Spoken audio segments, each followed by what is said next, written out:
आज आपण बघणार आहोत उपवासाची थाळी। त्यामध्ये भगरीची भाकरी, झणझणीत बटाट्याची भाजी आणि उपवासाला चालणारी कढी आपण आज बघणार आहोत। त्यासाठी पहिल्यांदा आपण भांड्यामध्ये 3 बटाटे घेतलेले आहेत आणि ते बटाटे आपण उकडून घेऊयात। बटाटे उकडतात तोपर्यंत आपण कढी करून घेऊयात। मिक्सरच्या भांड्यात शेंगदाणे, हिरव्या मिरच्या वाटून घेऊयात। वाटून घेतलेला आहे। आता आपण दही घेऊयात आणि दह्याला चांगलं फेटून घेऊयात।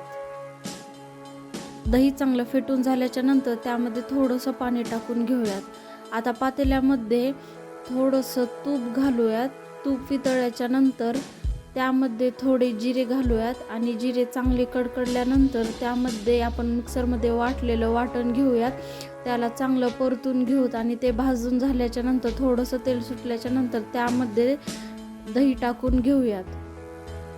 आणि आपल्याला जर पाणी लागत असेल तर थोडंसं पाणीही टाकून घेऊयात। चवीपुरतं मीठ टाकून घेऊयात आणि कढीला एक उकळी काढून घेऊयात। आणि कढीला फक्त एक उकळी काढून घ्यायची आहे, नाहीतर जास्त उकळल्याच्या नंतर आपली कढी फाटू शकते। आपली कढी बघा तयार झालेली आहे, एकच उकळी झालेली आहे।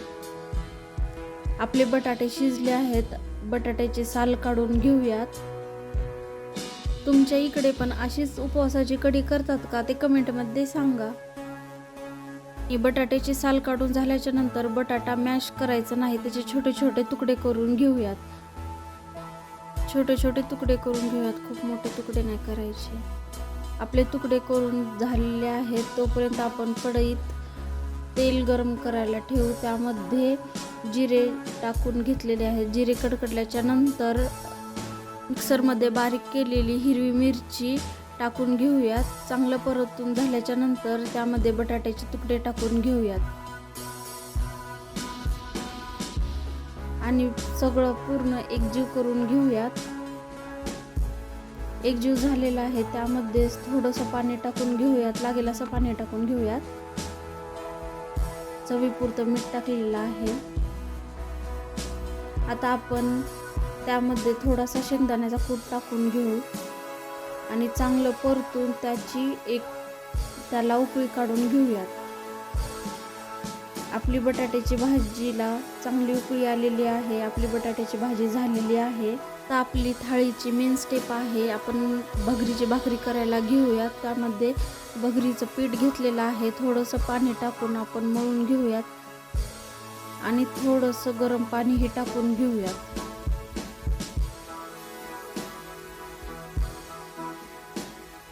तव्यावर थोडं गरम पाणी ठेवलं होतं गरम करण्यासाठी। गरम पाणी टाकून चांगलं पीठ मळून घेऊयात। गरम आहे तोपर्यंतच पीठ चांगलं मळून घेऊयात।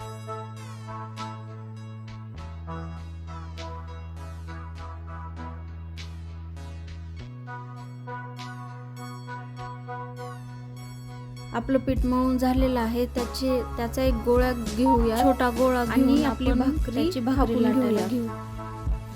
थोडंसं खाली पीठ टाकू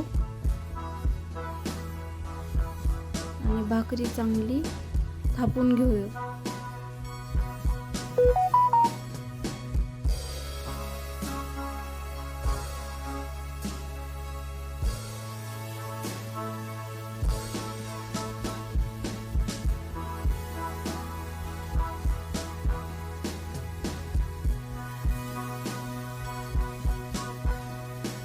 आपली भाकरी थापून झालेली आहे। आपण अलगद हाताने ती तव्यावर ठेवून देऊ आणि थोडंसं पाणी पूर्ण भाकरीला लावून देऊ।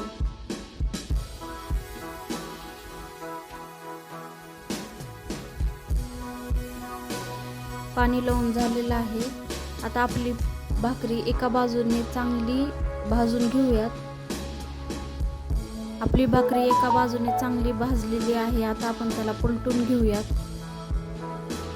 बघा भाकरी एका बाजूने पूर्णपणे भाजून झालेली आहे, पलटून घेऊयात। आता बघा आपली भाकरी मस्त भाजून तयार झाली आहे। आता आपण आपली थाळी वाढून घेऊन भाकरी, बटाट्याची भाजी, कढी, भगर, आपली उपवासाची थाळी तयार झालेली आहे. उपवासाची थाळी आवडली असेल तर व्हिडिओला लाईक करा.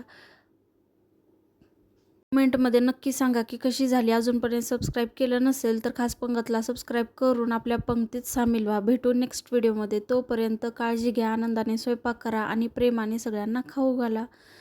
थँक्यू.